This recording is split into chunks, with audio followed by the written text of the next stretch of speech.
Some of London's newest landmarks are skyscrapers, and there are going to be more of them. Just look at all those cranes.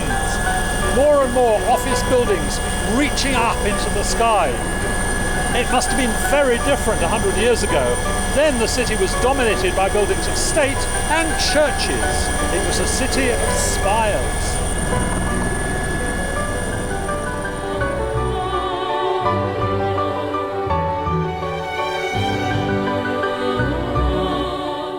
"600 years ago, London was dominated by the magnificent old St Paul's Cathedral.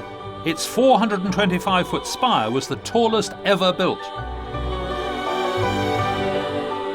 But disaster struck with the Great Fire of 1666. The blaze raged for 4 days and nights and destroyed old St Paul's. And what arose from the ashes was this, the wonderful new St Paul's, an iconic building known all over the world.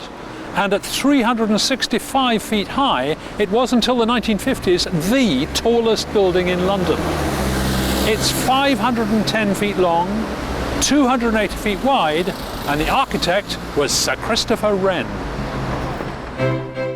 London has often been described as Wren's city, and a total of 51 churches were built by him, but his greatest feat is St Paul's.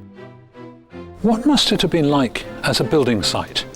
A massive activity, because they were knocking down the old building while they were building the new one. In fact, it took 20 years to demolish old St Paul's. The stone they got from that building, they used for the construction. So you mean there were chaps with pickaxes there, yes, putting the stone in barrows, rushing it up, and masons there? That's right, using it for the basic wall structure of the crypt. So an army of people, an absolute anthill. Yes. Who actually oversaw it, ran it on site? Over all these people, Wren himself, who Right. came to the site every Saturday and was said to have been carried up in a basket to look at the work as it was going on. Oh, now all of this end is nice and sort of bright and clean the stone, but all of that end is black dark. Why is that? Well, it looks dark from here. It's mosaic work put in the late 19th, early 20th century. The Victorians were very unhappy about the internal decoration of St Paul's. They Right. felt the building had never been properly finished. Wren had wanted it white. In fact, all these walls were originally painted white. Right. But the Victorians felt that the choir in particular should be more colourful. The inside of St Paul's is truly spectacular, but it's what lies behind the scenes that's even more impressive. Now, Gordon, I don't understand where we are. We've come up hundreds of steps, spiral staircases. Out there is obviously a dome. Yes. But in here, there's a great lot of brickwork. And not only is it brick, which we don't see from inside, but it goes straight up. It's not curved. Yes, well, this is the brick cone that supports the stone lantern right at the top of the dome. Right. When you look at the dome of St Paul's from a distance, it looks as if the lantern is resting on the dome, the outer dome. So why can't it rest on that outer dome? Well, this outer dome is just a cladding of lead on wood. You mean this isn't strong enough to hold the lantern up? No, it's not doing any supporting work at all.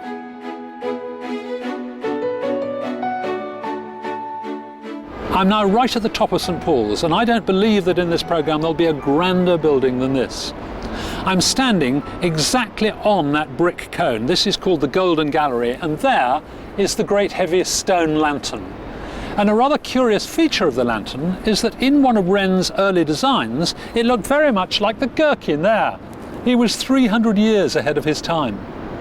It took 36 years to complete this building, and it was the first English cathedral that was completed within the life of the architect. And when he finally died, they put an inscription in the crypt that says, "Si monumentum requiris circumspici." If you're looking for my memorial, look around you.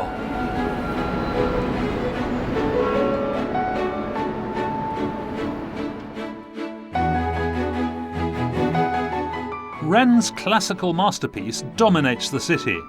But journey further west up the Thames and you'll see an example of classical architecture made modern. Even from a distance, Battersea Power Station looks big, but from here it's absolutely enormous, a temple of power. It was originally planned in the 1920s to help cope with London's rapidly rising demand for electricity.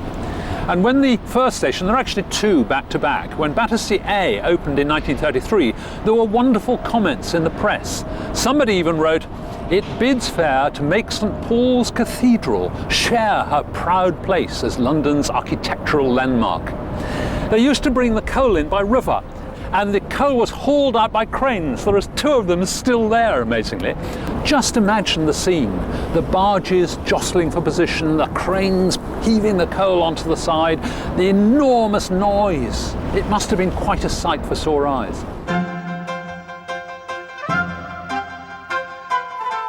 This is Turbine Hall A, the original one built about 1930, and it's absolutely massive. What's more, it's beautiful. Just look up there, do you see these columns, fluted columns going all the way up, and yet a huge great industrial crane across the top. It's halfway between sort of Art Deco museum and industrial building site. And the size is truly extraordinary. If you take the whole building, the footprint is the same size as Trafalgar Square. And they tell me you could fit St Paul's Cathedral inside without touching the walls. Now, I reckon that Ealing Feeder 3 needs a bit more power, so we'll just turn it up a bit here. And just look at this control panel. Hundreds and hundreds of dials and levers and switches and knobs. And such a grand room, the control room. There was a beautiful parquet floor underneath this hardboard. The control desks all covered in walnut veneer. And the ceiling, amazing Art Deco ceiling. Now, I reckon that's quite enough of that. Whoops.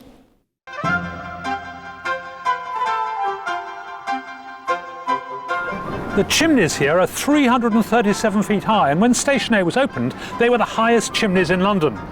The architect desperately wanted to make them square because he thought it would be more in keeping with the size and grandeur of the building. But unfortunately, he was overruled, and so they're round. Well, wish me luck. How often do these things fall down? Just once. Just once? Yeah. Thanks a lot.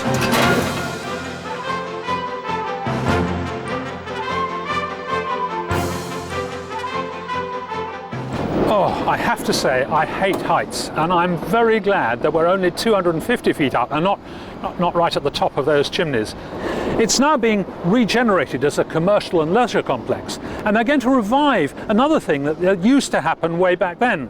They used to take water from the river, warm it up, and then pump the warm water to that huge biscuit-coloured complex of flats over there. That's Churchill Gardens, which was part of a massive post-war rebuilding programme that went on all over London.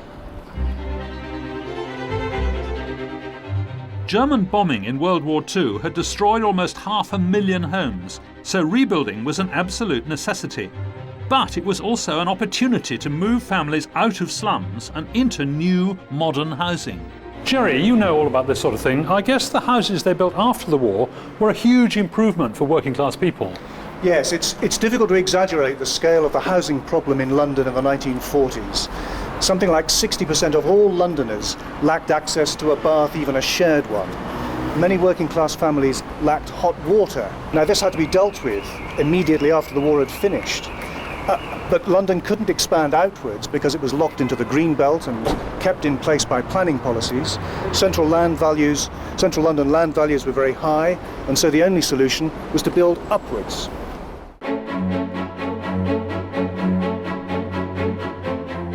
So what sort of buildings did they build?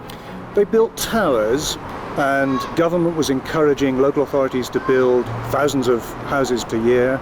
And so they gave extra subsidy for each dwelling which was built above a certain height. Oh really? Like this. More money for the top ones? More money for the high ones.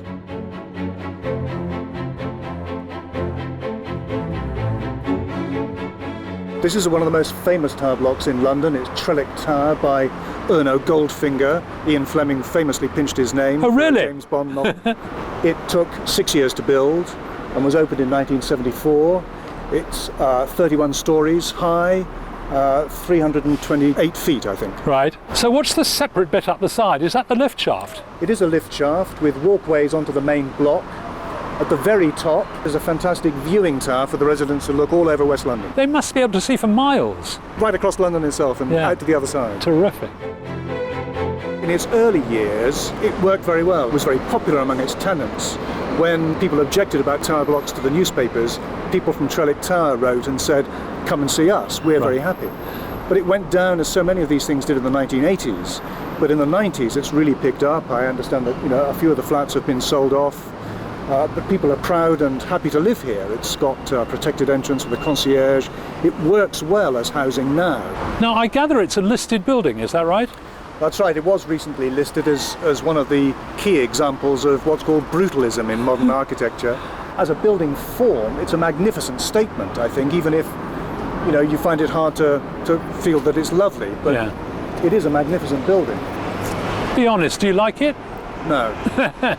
I don't think I do either.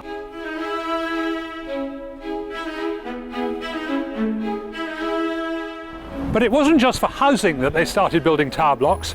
Once they started doing it for offices, the London skyline was changed forever. Just after the Second World War, there was a limit to how high anyone could build in central London. It seems amazing now, but no one was allowed to go above 100 feet. This, of course, was very unpopular with the young, enthusiastic architects who'd seen the skyline in New York. So when they relaxed the restriction in 1954, there was an absolute explosion of tall buildings, mostly office blocks.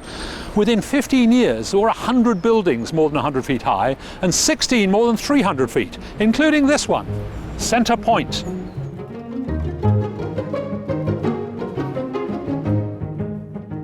When it was finished, Centre Point was the highest building in London, 384 feet, 36 stories. It's a very ingenious building because it's built out of precast concrete slabs. They're H-shaped. And if you look at the windows, you'll see that up the middle, the vertical bits, are the cross pieces of the H's, and all the H's are stacked on top of one another. It's very high. It absolutely dominates the streets around here, and it makes it very windy down at ground level. And for those reasons, some people absolutely hated it. But it's now Grade 2 listed. I have to say, I still don't like it very much.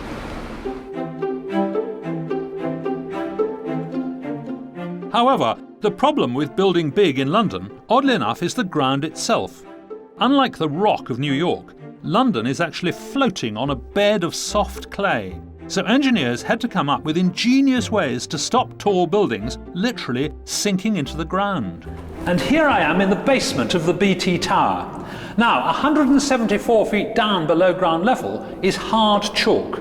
And in principle, for the foundations, they could have sunk piles all the way down into the chalk, but it's a very long way. It would have cost an awful lot of money. So what were they going to do? Well, an Italian firm came to the rescue, and they made a raft. And the raft is down there. If you look, that black bit down there is actually the top surface of the raft. The raft is 90 feet square and 3 feet thick and reinforced with 6 layers of steel cables.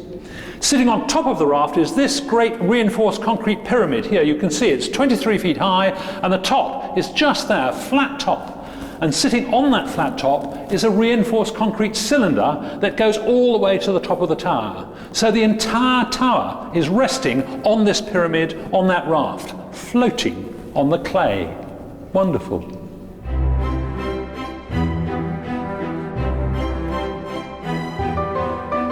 Doors closing. I'm now on my way up to the 34th floor. This is one of the fastest lifts in Europe. It does an extraordinary 25 feet a second, and it should take us only about 20 seconds to get up to the top. There we are, 34. Very impressive. Oh, wow. It would take so long to get people down from here, they decided to evacuate, if they needed to, by lift. In fact, it's the only building in the country which is allowed to be evacuated by lift. It needed special parliamentary legislation. When it opened in 1966, the BT Tower, at an enormous 620 feet high, easily took the mantle of tallest building in London.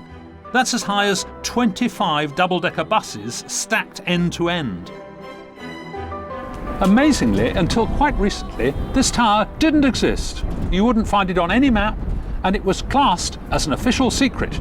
So if you talked about it or took a photograph, you were technically breaking the Official Secrets Act. And then, in 1993, MP Kate Hoey took parliamentary privilege and admitted its existence in the House of Commons, and she said it was at 60 Cleveland Street, so now it's officially here. And the view from up here is truly amazing. just look, the whole of London spread out. It actually had to be very high because they wanted to beam signals right over the Chiltern Hills there on the northern rim of the London basin. There's some really powerful aerials up there, and I'm told if I stand in exactly the right place, I may block out EastEnders and everyone will have to switch to ITV. An intriguing thing about tall buildings is the effect a bit of wind has on them. They actually start to wobble about. I went to meet Professor Chris Wise to find out how engineers deal with this problem. Now, Chris, they tell me that the BT Tower sways 20 centimetres in the wind. How does that happen? Well, you'd expect it to move a bit. It's a bit like a gigantic tree. And you see when the wind blows on a tree, it sways around. Everything has a sort of natural oscillation. So if I push sideways as if I'm the wind, I can just push it over. Right. And the more whippy this thing is, the further it goes and the more uncomfortable you feel when you're at the top. So what we tend to do is join those together. Right. So this is more conventional tall building structure, a bit like a ladder. And you can see if I try and push this sideways, it still moves around, but it's much more stable. Rigid, yes. Of course, if you then start putting people in, as soon as you push it sideways when the wind blows, the weight then adds to the tendency of the building to try and fall over. Right. When you get to 50 stories and above, you have to be a bit cleverer. And so something like the Gherkin, you can see it's got these diagonal lines now going through it. If I push that sideways, each of those squares is turning itself into a diamond. Yes. If I try and push triangles sideways, they stay as triangles. So it's a much stronger structure. So if I push that around, you can see it's very, very rigid. Oh yes, See that? you can see it has got a natural frequency, but Very it's fast. a very high frequency, And it isn't doesn't move, when I push it, it doesn't move anything like as far now. No. Playing with wire is all good fun, but what about the real thing? The Gherkin arrived on the London skyline in 2004. I arranged to meet Chris the following day to go and have a look. So Chris, these great chunks here, does this correspond to that crisscross structure? Yeah, this is inside here. It sounds hollow, but inside there are the huge bits of structural steelwork, and they form a big skeleton made of these diagonals and these black horizontals. Right. And the whole thing carries the weight of the building, and at the same time acts as a big rigid frame which stops the thing blowing over when the wind blows. Okay. They seem to have missed out a bit of floor here. Is that just a mistake? No, this is a really important part of the whole architectural and environmental design of the building. They act as giant ventilation shafts which take all the hot air that's generated in the building and all the hot air that comes from the sun, take it up to the top there, at which point it's extracted away. And what that means is that the whole of the inside of the building stays cooler, which means you can use much less energy to cool it all down. Right. So altogether, this building operates on 60% of the energy that's needed for a traditional skyscraper. Really? Wow. The Gherkin is an extraordinary building, both structurally and visually. But at less than 600 feet high, it's not the tallest building in London. To see that, I need to take a trip on a boat. Of the 10 highest buildings in London, no fewer than 7 are on Canary Wharf, there. And the highest one of all is the one with the pyramid on top. Number 1 Canada Square. It's not just the highest in London, it's the highest in the whole of Britain. 1 Canada Square stands at 800 feet and was completed in 1991. And who better to tell us about this towering structure than John Pagano, who is in charge of construction. John, why doesn't this building sink into the ground? Well, we've got very strong foundations. There are 222 1.5 meter diameter piles that are driven into the ground, almost 18 meters below the surface of the ground level. And on top of that, we installed a 3 meter thick concrete raft over the whole area of the building, and on that we stand the steel structure that supports the building. I mean, we built this building in 3 years, which is... In 3 years? In 3 years. That lot? That lot. And literally, what ended up happening is the trades chased each other up the building. So the steel structure was racing up ahead at 3 floors every 2 weeks. And right behind it, the concrete contractor, the cladding, the stainless steel panels that you see were only a couple of floors behind, and they literally chased each other up the building. Fantastic. 1 Canada Square is crowned by a distinctive pyramid. And because it's so tall, it's topped by an aircraft warning light. It flashes 40 times a minute. Here we are in the pyramid at the very top. Is it true that no film crew's ever been up here before? Oh, you are the first film crew to be up here. Fantastic, Congratulations. fantastic. It's wonderful. It's quite noisy. What's going on? Well, we have all the cooling towers that are used to reject the heat from the building. Okay. So there's 7 of them up here, and basically we take the heat that's generated by lights, computers, and people down on the office floors, and we basically dissipate it at the top of the building. Dump it. My specs are misting up here. So this is very damp, warm air coming up here, and it's just damp, isn't it? Yes. Do terrible things to your hair up here. They'll never be the same again. The view from up here is amazing. I'm told that when it's clear you can see for 30 miles.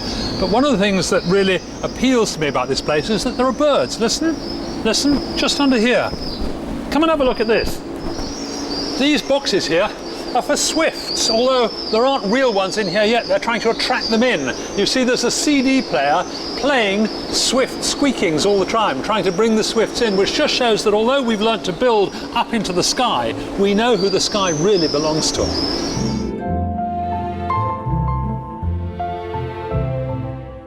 London's skyline has changed beyond recognition since the 50s, and it's set to go on surprising us. There's about to be another explosion of new tall buildings, like the London Bridge Tower, already nicknamed the Shard of Glass. It'll be the tallest building in Europe at a staggering 1,016 feet high. Skyscrapers are all about seeing differently, quite literally. One of the things I love about these great towers is their links with the past. Christopher Wren, when he built St Paul's, used mathematics. He designed it with mathematical principles, and today's architects and engineers use computers, computer-aided design and computer modelling. And the next big one, the Shard of Glass, is going to be a little bit like the spires of Wren's churches, reaching ever further for the sky.